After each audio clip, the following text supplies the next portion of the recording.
Estimados estudiantes, bienvenidos a la clase 24, última clase del curso de Matemática 4. El día de hoy tendremos los siguientes contenidos. Entonces, veremos los últimos dos ejemplos más característicos de ecuaciones en derivadas parciales, que son la ecuación del calor y la ecuación de Laplace. ¿Sí? Para la ecuación de Laplace veremos un ejemplo, que es la ecuación de Laplace en el disco, para terminar con un ejemplo para ecuaciones con condiciones no homogéneas.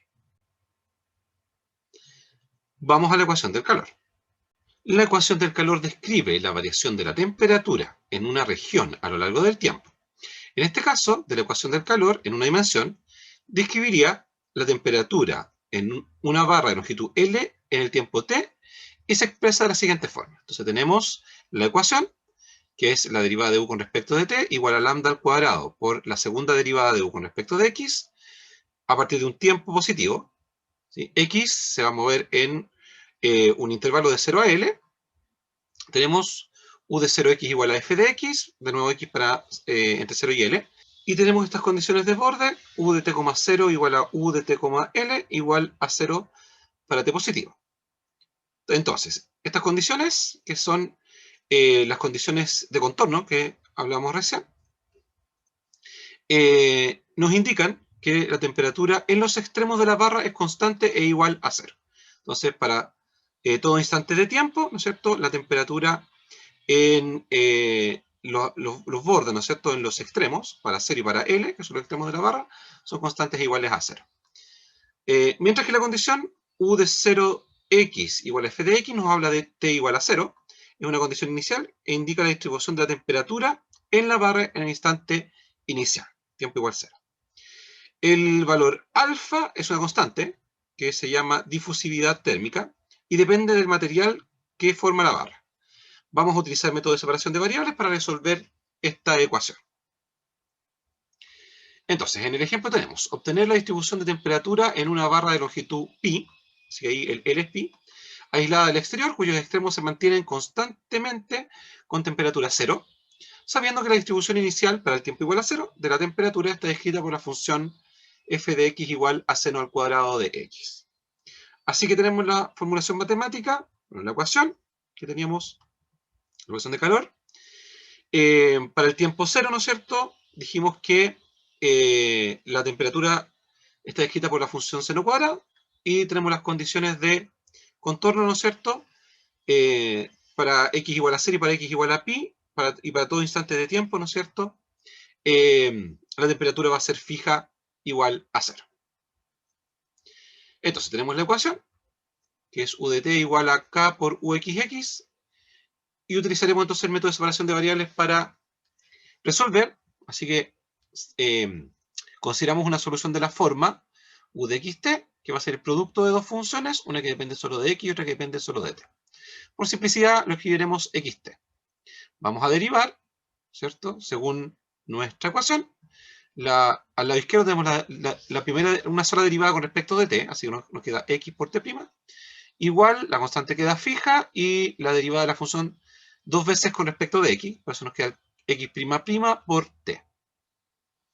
Entonces, despejamos, acá al lado derecho dejamos el x' solo, el x del lado izquierdo pasa dividiendo, el kt del lado derecho pasa dividiendo el lado izquierdo. Así que nos quedan esas expresiones, como la expresión primera depende solo de t y la expresión segunda depende solo de x, esto tiene que ser igual a una constante, que le vamos a llamar menos lambda.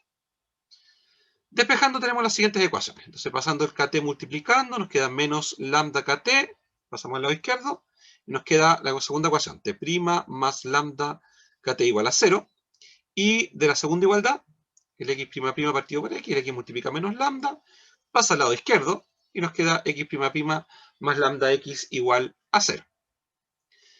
Entonces, además, por las condiciones iniciales, sabemos que u de 0t, que evaluando en nuestro formato de solución va a ser x de 0t de t es igual a 0. Como t de t no puede ser 0, no puede ser la función constante igual a 0, entonces el x de 0 tiene que ser igual a 0. Y tenemos esa condición. De la misma forma, u de pi, t va a ser igual a x de pi de t de t. Repetimos, t de t no puede ser 0, así que x de pi es igual a 0 y tenemos estas dos condiciones iniciales entonces para la ecuación 1. Entonces, juntando 1 con estas dos condiciones iniciales, obtenemos el problema de Sturm-Liouville, que ya hemos trabajado antes, ¿cierto? Y conocemos su solución. Entonces, la solución general es lambda n igual a npi partido por L, en este caso L es pi, pero dejamos pi ahí, al cuadrado, se cancelan los pi, nos queda n cuadrado. Y las autofunciones, ¿no es cierto? Xn, que va a ser seno de npi partido por L, de nuevo, L vale pi, se van los pi, nos queda seno de nx. Así que aquí tenemos la solución del problema de autovalores. Entonces, reemplazamos estos lambda, ¿no es cierto?, en la segunda ecuación, así que era esta ecuación, t' más lambda k, t igual a 0. Al reemplazar lambda por n cuadrado, nos queda t' más kn cuadrado t igual a 0, la cual tiene una ecuación característica, usamos la variable r, entonces va a ser r más kn cuadrado, despejamos el r va a ser igual a menos kn cuadrado, t sub n de t, igual entonces a sub n, familia de constantes, y e elevado a menos la solución de la ecuación característica por t. Entonces, la solución va a ser las combinaciones lineales, la serie desde n igual 1 hasta infinito, a sub n por e elevado a menos kn cuadrado t, que es la solución que acabamos de sacar, y por las soluciones del problema de autovalores, que es el seno de nx. Para calcular los a sub n, imponemos la condición inicial, entonces, sabemos que seno al cuadrado de x va a ser igual a u de x, 0. Al evaluar para t igual 0, ¿cierto? Nos va a quedar e elevado a 0, que es 1, así que simplemente nos queda a sub n por el seno de nx. Luego se tiene, entonces, que los a sub n van a ser los coeficientes de Fourier de la serie senoidal, ¿no es cierto?, del seno al cuadrado. Esto va a ser 2 sobre pi, acuérdense que pi es L, la integral entre 0 y L. Tenemos la función, que es seno cuadrado de S, por el seno de ns de S. Esto va a ser igual, aquí se usó la identidad del ángulo doble para el seno cuadrado de S, es lo mismo que 1 menos coseno de 2S partido por 2. Entonces ese 2 elimina el 2 de la fracción que tenemos como factor. Para resolver esta integral utilizaremos la identidad de prostaféresis, que es el seno de 2S por el coseno de ns. Eso va a ser igual a 1 medio. Entonces el seno de 2s más ns, 2s más ns, y más el seno de 2s menos ns, 2s menos ns. Entonces, volviendo a nuestra integral, vamos a separar en dos partes. Tenemos 1 sobre pi, la integral entre 0 y pi, 1 por el seno de ns, nos deja la primera integral, y menos, aquí nos va a quedar la integral de seno de ns por el coseno de ns, lo que tenemos aquí para la identidad. Entonces nos va a quedar en 1 medio, ese 2 nos queda dividiendo el pi en la fracción exterior, nos va a quedar 1 partido por 2pi, la integral entre 0 y pi, entonces el seno de 2s más ns, que se factoriza el s, por eso nos queda 2 más n por s, y más el seno de 2s menos ns, de nuevo se factoriza el s, y nos queda 2 menos n por s. Así tenemos, entonces, bueno, la última expresión que obtuvimos, vamos a trabajarlas en dos casos distintos. Una es cuando n es igual a 2, si nota que cuando n es igual a 2, aquí nos queda el seno de 2 menos 2, que es 0, o sea, el seno de 0s, que es 0. Y entonces es la integral, la integral de 1 sobre pi, entonces, en límites entre 0 y pi, seno de 2s, cambiamos el n por 2, menos 1 sobre 2pi, la integral entre 0 y pi, y aquí como el n vale 2, nos va a quedar el seno de 4s de s. En ambos casos las integrales son 0, porque, por ejemplo, acá el seno de 2s tiene periodicidad pi, así que aquí tenemos la integral sobre su periodo, así que nos queda tanto la parte positiva como la parte negativa, que tienen los mismos valores, ¿no es cierto? Así que nos da integral 0, y esta integral del seno de 4s tiene periodo pi medios, así que aquí entre 0 y pi tenemos 2 veces el periodo, así que también tiene integral 0. Para los otros casos, cuando n es distinto de 2, el a sub n va a ser igual a 1 partido por pi, la integral de seno va a ser menos coseno de ns por 1 partido por n, y evaluado entre 0 y pi, menos 1 sobre 2pi. La integral del seno de 2 más ns, nos queda la constante 1 partido por 2 más n.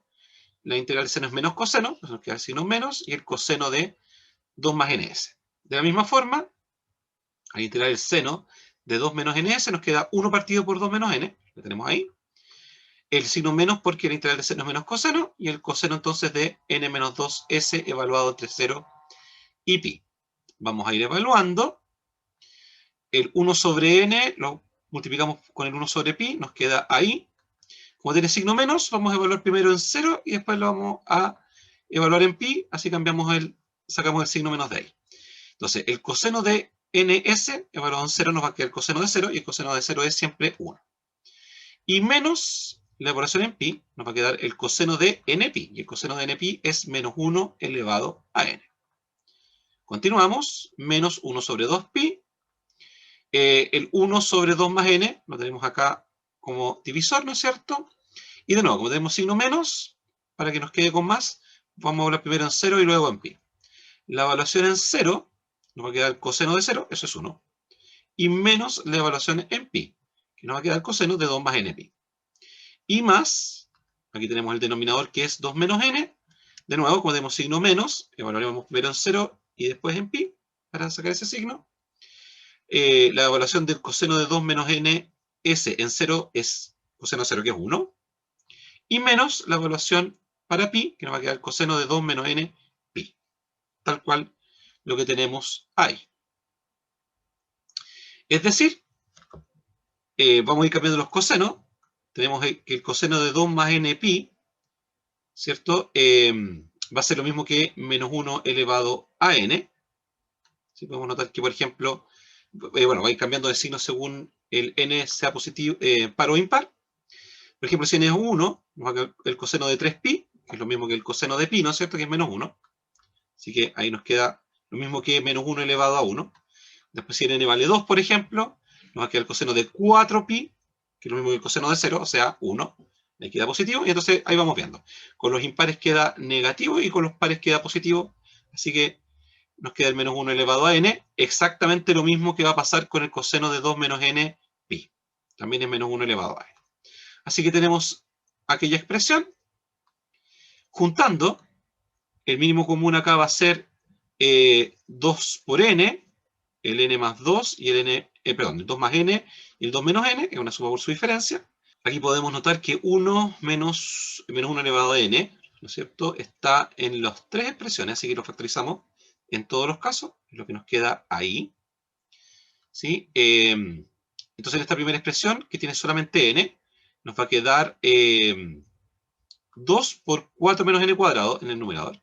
Y ahora en el siguiente término, este primero, ¿no es cierto?, tenemos que ya tiene divisor 2 y 2 más n, así que nos faltaría el n y el 2 menos n, si nos queda n y 2 menos n, si no, menos de afuera se mantiene, y menos también, este último término tiene al 2 y al 2 menos n como denominador, así que nos faltaría solamente el n y el 2 más n, si nos queda n y 2 más n. Entonces, la expresión que nos queda en ese numerador, vamos a tener 8, 4 por 2, menos 2n cuadrado, menos 2n cuadrado, vamos a tener menos 2n, más n cuadrado, menos 2n, y finalmente menos n cuadrado, menos n al cuadrado. Es decir, nos va a quedar, tenemos el menos 2n cuadrado, menos n cuadrado y más n cuadrado, así que, bueno, se cancelan los ese positivo y ese negativo, nos va a quedar menos 2n cuadrado, el menos 2n son menos 4n y más 8. Entonces, si los dividimos por el 2 que tenemos ahí, va a quedar esa expresión dividido en 2, que va a ser igual a menos n cuadrado, menos 2n y más 4. Y entonces, este n cuadrado más 2n menos 4 es esta misma expresión con cambio de signo. Y entonces, el cambio de signo que se efectúa acá se compensó con el cambio de orden del 4 menos n cuadrado a n cuadrado más 4. Así que tenemos esta expresión de aquí, notar que el 1 menos 1 elevado a n va a ser 0 o va a ser 2 según el valor de n. Entonces, para n par, ¿no es cierto? Este va a ser 1, así que nos va a quedar 1 menos 1, que es 0. Si n es impar, este de aquí entonces va a ser menos 1, así que nos va a quedar 2. Así que nos va a quedar 2 por n cuadrado más 2n menos 4, lo que tenemos ahí, partido por n pi y por n cuadrado menos 4. Así que tenemos la formulita, ¿no es cierto?, para el a sub n, para todo n que es distinto de 2. Entonces aquí tenemos nuestro a sub n. Lo vamos a reemplazar en la expresión, entonces, que teníamos originalmente, que es nuestra solución. Y entonces, para poder hacer eso, y para poder diferenciar los pares y los impares, les vamos a dar formato impar. Es decir, cada uno de los n los vamos a reemplazar por 2n más 1. Y entonces nuestra expresión va a quedar 2, el n cuadrado nos queda 2n más 1 al cuadrado, el 2n nos queda 2 por n más 1, y menos 4. Y abajo, n es 2n más 1, pi, y el n cuadrado es 2n más 1 al cuadrado, menos 4. Desarrollamos, aquí nos va a quedar 4n cuadrado más 4n más 1, ese cuadrado de binomio, más 4n más 2, que es el segundo término, y menos 4. Y abajo nos queda pi, el 2n más 1, 2n más 1 al cuadrado, es 4n cuadrado, ¿no es cierto? 2 veces primero por el segundo, que son 4n, y más 1, menos 4. Reemplazamos en nuestra ecuación, y tenemos la solución, que va a ser entonces 2 sobre pi, que es la constante que teníamos ahí, ¿no es cierto? La serie desde n igual 0 hasta infinito.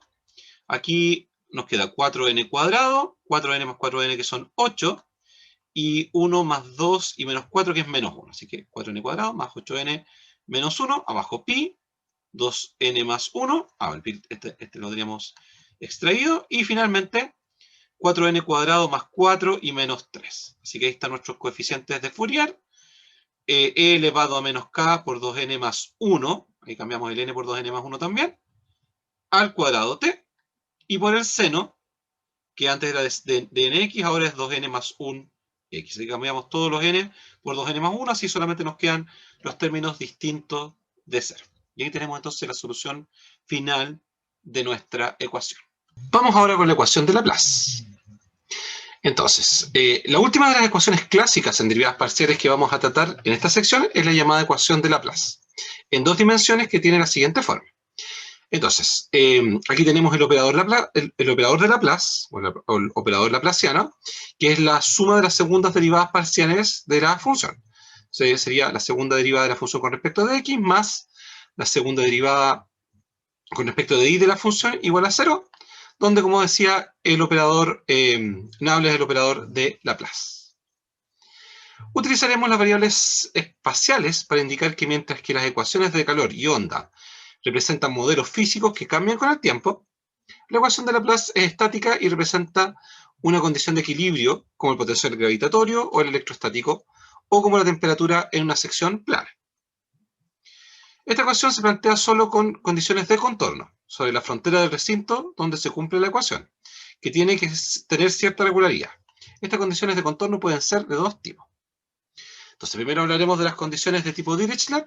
Entonces, si R es la región donde se cumple la ecuación, podemos suponer que la función que es solución es conocida en todos los puntos de la frontera de la región.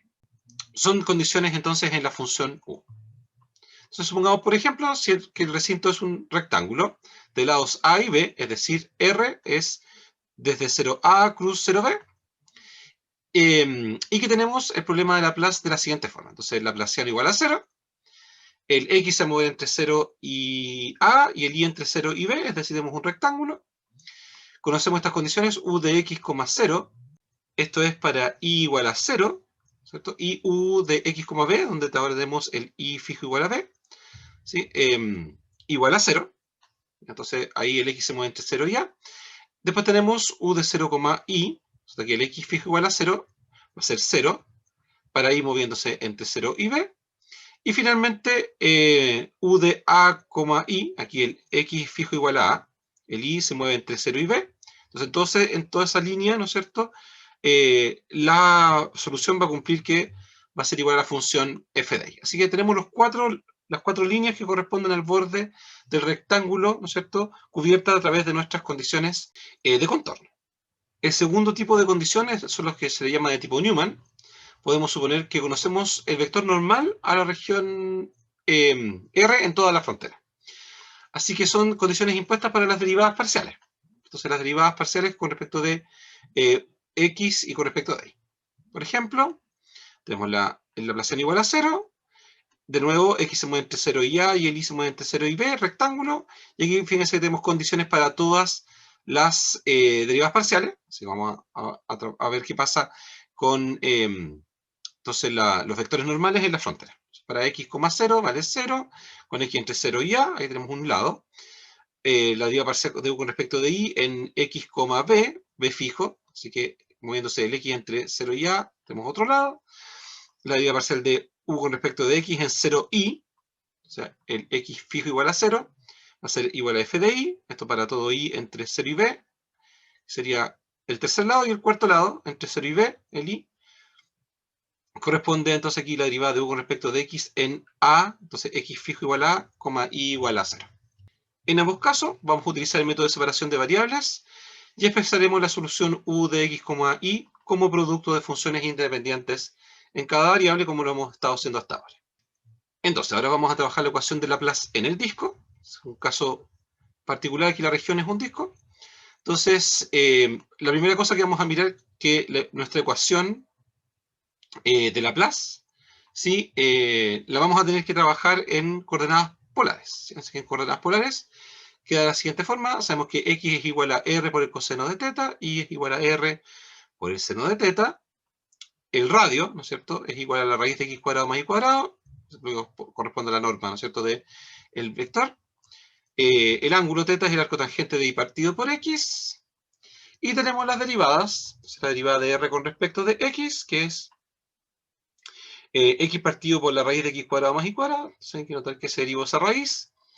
La derivada de R con respecto de Y es Y partido por la raíz de X cuadrado más Y cuadrado. La derivada de R con respecto de Y, ¿no es cierto?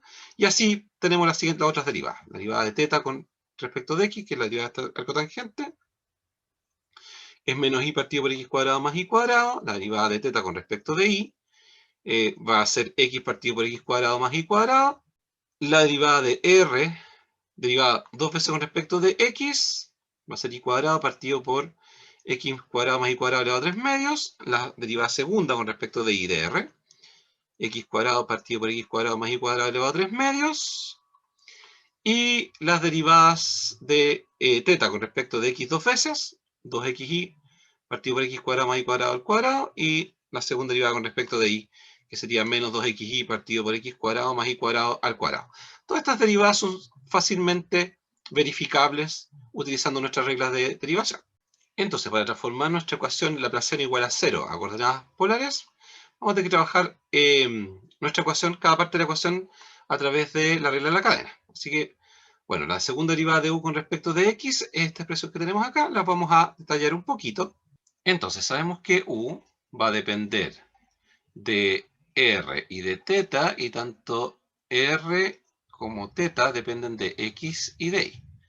Entonces, de X y de Y. Lo que quiere decir que la derivada de U con respecto de X va a ser igual a la derivada de U con respecto de R por la derivada de R con respecto de X, y más la derivada de U con respecto de θ por la derivada de θ con respecto de X. Y entonces, la derivada segunda de U con respecto de X, entonces UXX, va a ser igual. Entonces acá derivamos con respecto de X, lo que quiere decir que va a ser igual. Entonces, bueno, primero hay que usar la regla del producto. Derivamos UR, así que nos va a quedar U, entonces RR por RX más URθ por θx. Eso multiplicado por Rx, ¿cierto? Sin derivar. Y más, entonces, ahora UR por la derivada de segunda de R con respecto a X. Entonces sería RXX. Más, y ahora diríamos la segunda expresión. Entonces aquí, de nuevo, la regla del producto, la derivada de U, del U sub θ, que va a ser UTθ teta r, rx, más u teta teta, teta x, multiplicado por teta x, y más, entonces ahora u teta y la deriva de teta dos veces con respecto de x. Ahí tenemos esa expresión, la vamos a desarrollar un poquito. Ahí nos va a quedar urr por rx cuadrado, o sea, urr por rx al cuadrado, que sería S por S, más, aquí tenemos ur teta, teta x rx, teta x rx, y más u sub r, rxx. Después la segunda línea tenemos entonces ahora u teta r por rx teta x y más u teta teta, teta x al cuadrado y más u teta y teta xx. Y entonces, eso va a ser igual, y aquí vamos a armar nuestra expresión que tenemos al lado izquierdo. Sería urr y tenemos rx al cuadrado. Después, tenemos, bueno, suponiendo, por supuesto, que u es de clase C2, para que las derivadas mixtas sean iguales. Entonces aquí tendríamos que el ur teta sería lo mismo que el u teta r, que tenemos ahí. Y tenemos teta x, rx, lo mismo acá, rx, teta x, así que ese término va a quedar dos veces. Así que nos quedaría más dos veces el ur teta, y rx teta x, rx teta x. Después tenemos más este término de acá, el u teta teta, teta x al cuadrado, que es el término que tenemos ahí. Y por último, tenemos el ur por rxx, que es el que está aquí, ese término de ahí. Entonces, ur rxx y más el último que tenemos ahí, u teta, teta por teta xx. ¿Bien? Así que ahí organizamos los términos y tenemos entonces exactamente lo que tenemos expresado al lado izquierdo. Bien, ahora vamos a ir reemplazando las derivadas que obtuvimos en la página anterior. Entonces aquí nos queda urr, rx cuadrado es ese término que está ahí. El producto de rx con teta x nos va a quedar menos xy partido por x cuadrado más y cuadrado elevado a 3 medios. Así que ahí nos queda multiplicando al ur teta más u teta teta, ¿cierto? Por teta x al cuadrado, que es esta expresión que tenemos ahí, más u sub r por rxx, que es esta expresión que tenemos ahí, y más u sub teta por teta xx, que es esta expresión que tenemos ahí. Así que nos queda esa expresión para uxx, la misma cosa para u y y. Entonces, usando la misma cuenta que hicimos para la regla de la cadena segundo orden, para calcular uxx, calculamos el u y y, ¿sí? En el fondo es lo mismo. Y vamos reemplazando. El r derivado con respecto a y al cuadrado es ese término que tenemos ahí. ri por teta i, ¿cierto? Es este término que tenemos acá.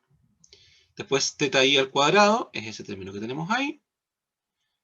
Y finalmente, bueno, nos va a quedar el ur por rii, que es este término, y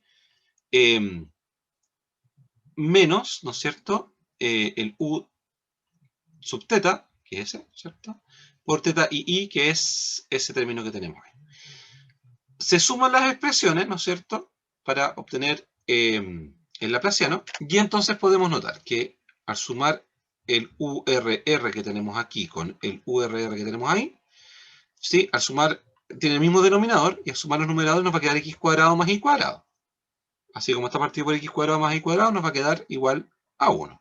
Así que nos queda simplemente urr, en este término que tenemos ahí. Después tenemos el término para u teta teta, que corresponde a ese coeficiente Y a este coeficiente, de nuevo, al sumar, nos va a quedar x cuadrado más y cuadrado, partido por x cuadrado más y cuadrado al cuadrado. ¿Sí? Así que si simplifica y nos va a quedar 1 partido por x cuadrado más y cuadrado, el término de teta teta. Después tenemos el término de u sub r, ¿cierto? El término de u sub r, que aquí sería este de aquí, y junto con ese de ahí, de nuevo, al sumar los numeradores queda x cuadrado más y cuadrado, partido por x cuadrado más y cuadrado elevado a 3 medios, nos va a quedar la raíz de x cuadrado más y cuadrado en el denominador. El resto de los términos se cancela. Sería este término, que es exactamente igual a ese, pero con signos opuestos, y este de aquí, ¿no es cierto?, con ese de ahí. Así que, finalmente, notando que r es la raíz de x cuadrado más y cuadrado, vamos a tener entonces urr más 1 partido por r cuadrado, que es x cuadrado más y cuadrado, u teta teta, más 1 partido por r, que es la raíz de x cuadrado más y cuadrado, por u sub r, y esta entonces sería nuestra ecuación de Laplace, ¿no es cierto?, en coordenadas polares. Entonces, como ejercicio vamos a resolver la ecuación. Entonces, nuestra ecuación de Laplace en coordenadas polares, el radio se mueve entre 0 y a, y el ángulo se mueve entre 0 y teta medio. O sea, estamos trabajando con un cuarto de disco. Además, vamos a tener la condición u de a, teta igual a esta función. Entonces, teta menos pi tercios seno de 3 teta. Y las condiciones de contorno, u de r0 igual a u de r pi medios igual a 0. Y además, esta condición de acotamiento, que es que el límite cuando r va a 0 de u r teta tiene que ser igual a 0. Entonces, utilizando el método de separación de variables, tenemos entonces que escribimos el formato de solución como el producto de funciones m que depende solo de r y n que depende solo de teta. Reemplazando, entonces aquí, bueno, nos va a quedar en la ecuación, ¿no es cierto?, la segunda derivada con respecto del m que es el que depende de r por n, se corresponde a urr más 1 partido por r cuadrado, u teta teta, la segunda derivada con respecto de teta, así nos queda la segunda derivada de n, más 1 partido por r, y la derivada con respecto de r, que corresponde a m'. Entonces, por n igual a 0, multiplicamos por r cuadrado, y entonces obtenemos la ecuación, r cuadrado m'' más mn' y más r m'' igual a 0. Vamos a pasar el término central al lado derecho, nos queda esta ecuación que tenemos ahí. Y entonces vamos a separar las variables, ¿no es cierto? Entonces el r cuadrado m'' está multiplicado por n, lo mismo que rm' también está multiplicado por n, se factoriza por n y pasa dividiendo. Ahí nos queda el n' partido por n, mantenemos el signo menos al lado derecho, y el m, ¿no es cierto?, del lado derecho lo pasamos dividiendo. Aislamos variables, entonces aquí nos queda una expresión que depende exclusivamente de r, y esta que dependería exclusivamente de teta, entonces le igualamos a lambda en este caso.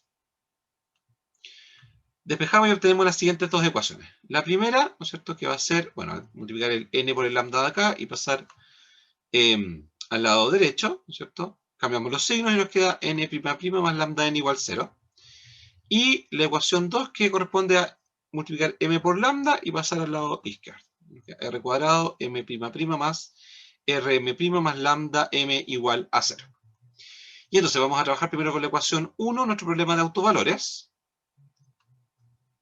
utilizando las condiciones de contorno. U de R0, ser m de R, n de 0, lo que quiere decir que n de 0 tiene que ser 0.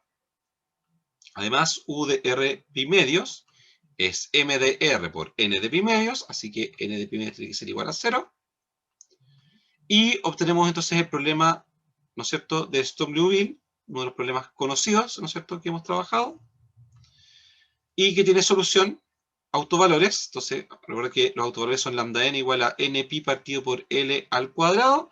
En este caso, L es pi medios, así que nos queda dividido en pi medios. Se cancelan los pi y el 2 queda multiplicando al n. Elevando al cuadrado nos queda 4n cuadrado. Y entonces las autofunciones van a ser n sub n, que es igual al seno, ¿no es cierto?, de 2n teta. Así que tenemos nuestros autovalores y nuestras autofunciones. Entonces, reemplazamos nuestros autovalores en la ecuación 2, ¿no es cierto? Obtenemos la ecuación de Euler, r cuadrado m' más rm' más menos 4n cuadrado m igual a 0. Este problema, esta ecuación de Euler, tiene solución, ¿cierto?, m sub n de r, que va a ser a sub n por r elevado a 2n más b sub n por r elevado a menos 2n. ¿Sí? Notar que el r elevado a menos 2n es lo mismo que 1 partido por r elevado a 2n. Y con nuestra condición, ¿no es cierto?, de acotamiento, ¿cierto? Sabemos que el límite cuando r va a 0 de u r teta tiene que ser 0, y para que eso sea cierto, ¿cierto? Porque si aquí el r va a 0, ¿cierto?, este término va a ir a infinito, y entonces no podemos permitir eso. Así que para que no perdamos la condición de acotamiento, b sub n tiene que ser igual a 0.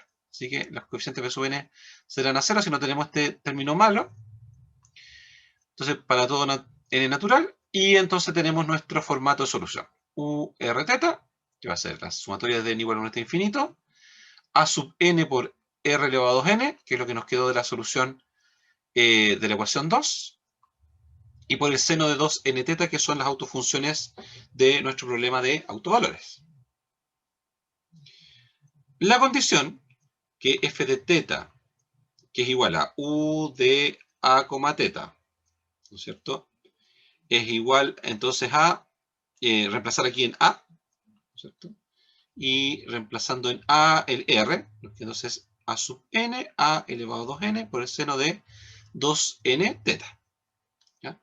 La función f de teta, ¿sí?, es igual a teta menos pi tercio por el seno de 3 teta, es la función que pusimos aquí, ¿cierto? Y entonces, aquí estamos usando, ¿no es cierto?, nuestros coeficientes de Fourier. Coeficientes de Fourier, que van a ser entonces, en este caso, todo lo que acompaña al seno de 2n teta. El a sub n y a elevado a 2n. Así que a sub n por a elevado a 2n va a ser igual a, entonces, 1 sobre 2 sobre L, sería 2 sobre pi medios, por eso nos queda 4 sobre pi. La integral entre 0 y pi medios, la integral entre 0 y L. Si recuerdan que este es un desarrollo senoidal de Fourier, ¿cierto? La función, ya sabemos que es teta menos pi tercio el seno de 3 teta, y el seno de 2n teta. Y entonces, usamos la identidad de prostáféresis, en el cual el seno de 3 teta por el seno de 2n teta es igual a un medio el coseno de 2n menos 3 teta menos el coseno de 2n más 3 teta. Reemplazamos en la ecuación. Y entonces nos van a quedar estas dos integrales. Entonces, tenemos a sub n, a elevado a 2n. Un medio, ¿no es cierto? Simplifica ese 4, nos queda 2. 2 sobre pi. La integral entre 0 y pi medios. Teta menos pi tercios. Por el coseno de 2n menos 3 teta. ¿Cierto? Que corresponde a la primera parte, esa. Y menos la integral entre 0 y pi medios. Teta menos pi tercios, ¿no es cierto?, que es la expresión que tenemos ahí. Y ahora viene con el coseno de 2n más 3 teta. Así que vamos a desarrollar un poquito esa expresión. Entonces, vamos a calcular la integral entre 0 y pi medios de teta menos pi tercios por el coseno. Y entonces, para calcular tanto el caso del coseno de 2n menos 3 teta y el coseno de 2n más 3 teta, vamos a calcular directamente 2n más menos 3 teta. Y así calculamos las dos integrales simultáneamente de teta. Integrando por partes, tomamos u igual a teta menos pi tercios. Entonces el de u va a ser de teta. Y entonces tomaremos de b, que va a ser igual al coseno de 2n más menos 3 de teta. Y entonces b va a ser igual a 1 partido por 2n más menos 3, y la integral de coseno, que es seno de 2n más menos 3 teta. Aquí me faltó teta.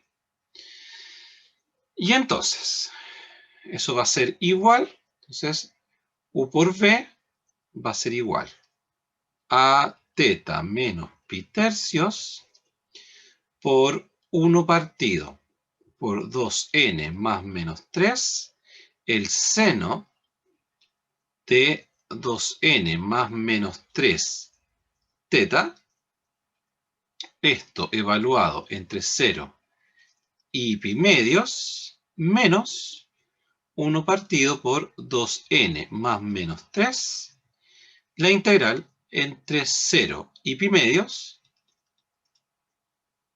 de el seno de 2n más menos 3 teta y de teta. Así que la constante, que era 1 partido por 2n más menos 3, la extrajimos de la integral y nos queda esa expresión que tenemos. Entonces, notar que evaluando en pi medios menos pi tercios es pi sextos. Así que nos va a quedar pi sextos por 1 partido por 2n más menos 3, el seno de 2n más menos 3 pi medios, menos la evaluación en 0, que nos va a quedar seno de 0, así que va a ser 0, y menos, integramos la integral de senos menos cosenos, así que nos va a quedar más el 2n más menos 3 nos va a quedar al cuadrado, así que va a ser 1 partido por 2n más menos 3 al cuadrado, por el coseno de 2n más menos 3 teta evaluado entre 0 y pi medios. Así que esto va a ser igual a pi sextos por 1 partido por 2n más menos 3, el seno de 2n más menos 3 pi medios. La evaluación en pi medios, hay que notar que 2n más 3 o 2n menos 3, en ambos casos es un número impar. Como teta va a ser pi medios, un número impar, un múltiplo impar de pi medios, para el coseno siempre es 0. Así que la evaluación en pi medios va a ser 0, y entonces nos va a quedar menos la evaluación en 0.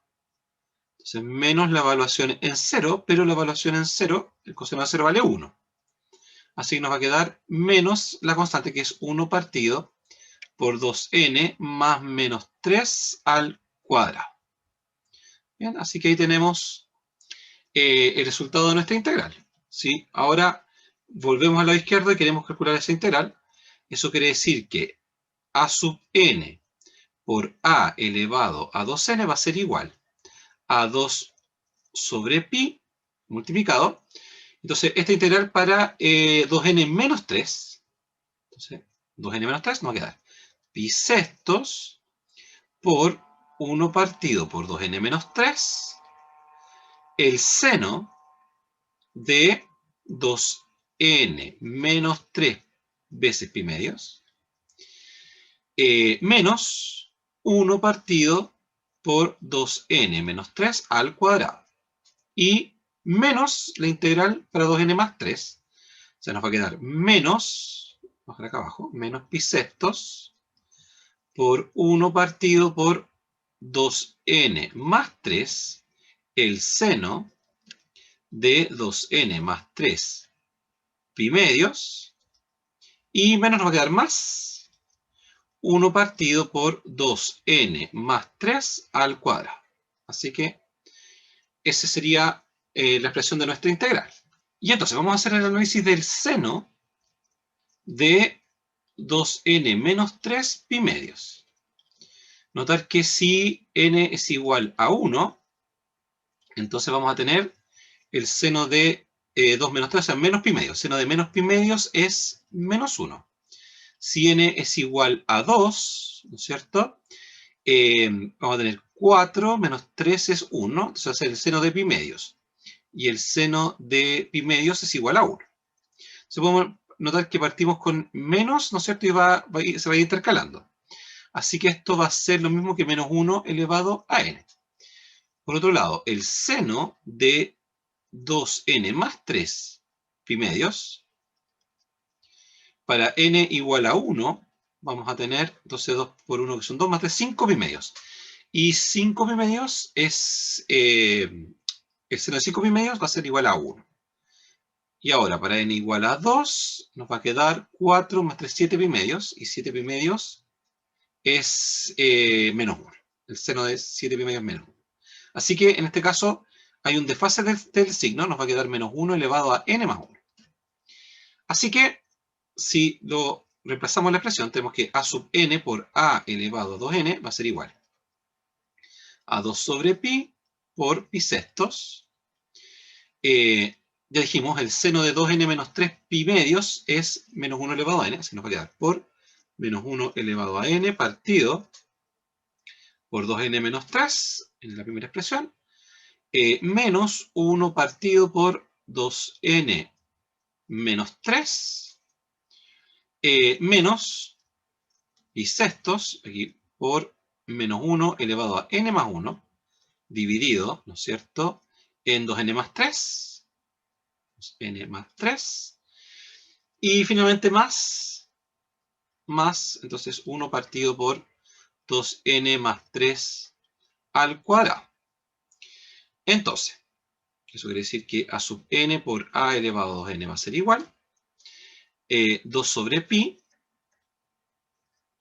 Entonces, este término que está aquí, le podemos cambiar el signo, ¿cierto? Haciendo un desfase del menos 1 elevado a n más 1. O sea, le podemos quitar el más 1 y cambiar el signo menos por más.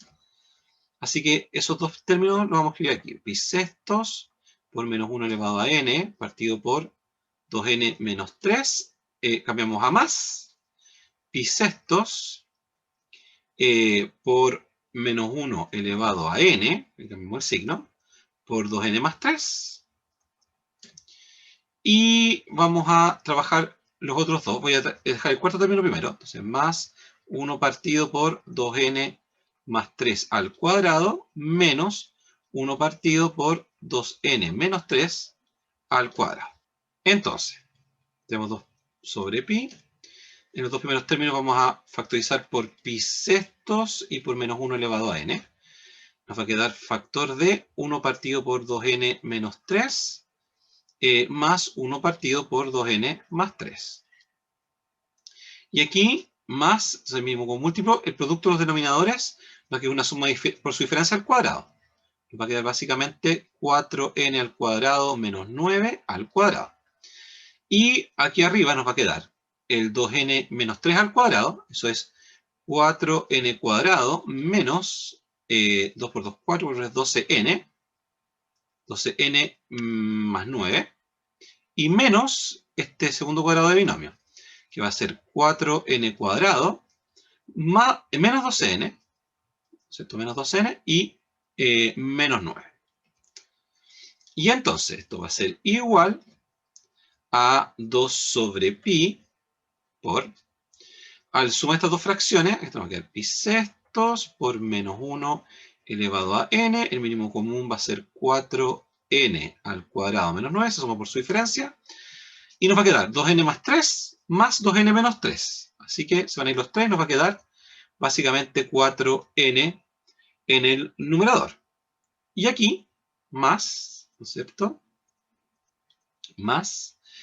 Y se van a ir los 4n cuadrados, se van a ir los 9 y nos va a quedar entonces menos, ¿no es cierto?, 24n partido por 4n al cuadrado y menos 9 al cuadrado. Entonces podemos factorizar por 4n el numerador y por 4n al cuadrado menos 9 el denominador. Así que nos va a quedar 8n partido por pi multiplicado, entonces por, además 1 partido por 4n cuadrado menos 9, y esto va a ser factor, entonces, de pi sextos por menos 1 elevado a n, y menos, ahí nos va a quedar 6 por 4 son 24, así nos va a quedar 6 partido por 4n cuadrado menos 9. Así que de aquí podemos sacar el valor de a sub n. A sub n va a ser igual, entonces, a 8 sobre pi, voy a cambiar el n acá, ¿no es cierto?, por n partido por 4n cuadrado menos 9, y por pi sextos por menos 1 elevado a n, menos 6 partido por 4n cuadrado menos 9. Así que ahí terminamos la cuenta de la integral. Ahí nos queda la expresión 8 sobre pi, n sobre 4n cuadrado menos 9. pi sextos por menos 1 elevado a n, menos 6 por 4n cuadrado menos 9. Eso es a sub n por a elevado a 2n. Así que aquí nos falta, para terminar la expresión de a sub n, multiplicar por 1 partido por a elevado a 2n, que corresponde simplemente a despejar a sub n. Y entonces ahí tenemos nuestro a sub n, reemplazamos en la expresión que teníamos, ¿no es cierto?, previamente, y entonces obtenemos la solución de nuestra ecuación, ¿no es cierto?, de Laplace en el cuarto de disco, ¿no es cierto?, que es simplemente reemplazar aquí el 8 sobre pi lo despejamos, 4 sobre 4n cuadrado menos 9, pi sexto por menos 1 elevado a n, menos 6 sobre 4n cuadrado menos 9, teníamos el r elevado a 2n, que tenemos arriba, partido por el a elevado a 2n, ahí se nos forma ese r sobre a elevado a 2n, y por el seno de 2n teta. Así que esa es nuestra solución final. Para terminar, veremos un caso no homogéneo. Entonces vamos a tener la ecuación no homogénea, u 2 veces derivada con respecto de t igual a 25 u 2 veces derivada con respecto de x, más coseno de x. Nota que este término va a ser la ecuación no homogénea. Y además las condiciones de contorno también son no homogéneas, son igualadas a 0, así que también son no homogéneas. Entonces u de 0t igual a menos u de pi, t igual a 1 sobre 25, y u de x, 0 es esta función, coseno de x partido por 25 más el seno de 2x. Además, la derivada de u con respecto de t en x, 0 va a ser la función seno de x. Entonces, para resolver este tipo de ecuaciones no homogéneas, lo que vamos a hacer es separar, aislar la parte homogénea, ¿no es cierto?, y resolverla primero. Entonces, para resolver esta ecuación, lo que vamos a hacer es tomar, ¿no es cierto?, la solución y separarla en dos partes. Entonces, la solución de la parte homogénea y más una solución particular que va a depender solamente de la variable x, que corresponde, ¿no es cierto?, a la función que hace en homogénea nuestra ecuación. Y entonces, haciendo esta separación, y reiterando que u sub h es la solución de la parte de la ecuación homogénea asociada, y u sub p es una solución particular de la ecuación, no homogénea para la variable x, entonces vamos a tener que primero resolver esta ecuación, u de t igual a 25uxx más el coseno de x, con la condición, digamos, no homogénea, pero ahora para la función u de b que solo depende de x. Entonces tenemos la ecuación, up depende solo de x, y le vamos a llamar phi de x. Reemplazamos en la ecuación, la derivada con respecto de t va a ser 0, porque depende solo de x. 25 dos veces la derivada con respecto de x, que tenemos ahí, y más el coseno de x. Todo eso igual a 0.